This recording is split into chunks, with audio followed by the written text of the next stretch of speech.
Designer of fine silk and velvet clothing, and an old pal of Bonnie's. Heard of a French merchant ship with costly materials I sure could use.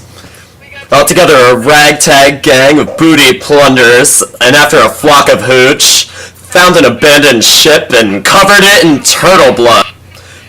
Turtle blood was everywhere, all over us. We're covered in head to toe. Anne stood on the bow with a bloody axe. When the crew of the merchant ship caught sight of us, they were so horrified by the impending mayhem that they turned over the cargo of their vessel without a fight.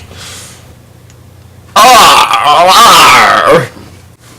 We first hear of Anne Bonny, born Anne Cormack in 1710, as a 13-year-old tomboy in the port of Charleston, South Carolina, in the pre-independence New World.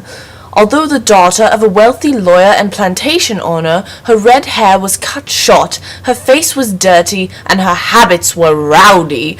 As one historian notes, Anne grew up into a strapping, boisterous girl of a fierce and courageous temper, which more than once led her into sad scrapes, as when she slew her English servant maid with a case knife. But apart from such occasional outbursts of temper, she was a good and dutiful daughter. Yeah, I once been a buccaneer with a chair. Yeah, he was hospitalized. Not for nothing. My father disinherited me, so I burnt down his plantation and fled to the Bahamas. I hung around the likes of Blackbeard and Captain Kidd. I even shot up the ear of a sailor once, just because. Less theatrical acts of piracy were of course commonplace in the port, and Captain Woodes Rogers in due course attempted to secure the power and jurisdiction of the British government by offering the king's pardon to all pirates who would return themselves in and offer to reform. But Anne refused, knowing that she could not be pardoned for the attempted murder of her father. But eventually her crew decided to accept the pardon, and they returned to New Providence peacefully.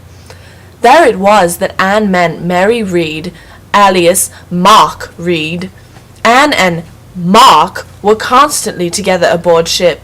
This intimacy aroused the jealousy of Calico Jack, who threatened to slit Mark's throat, but bursting into the cabin one day with just this in mind, he discovered Mary stretched out on the bed before Anne, not entirely clothed, and visibly a woman.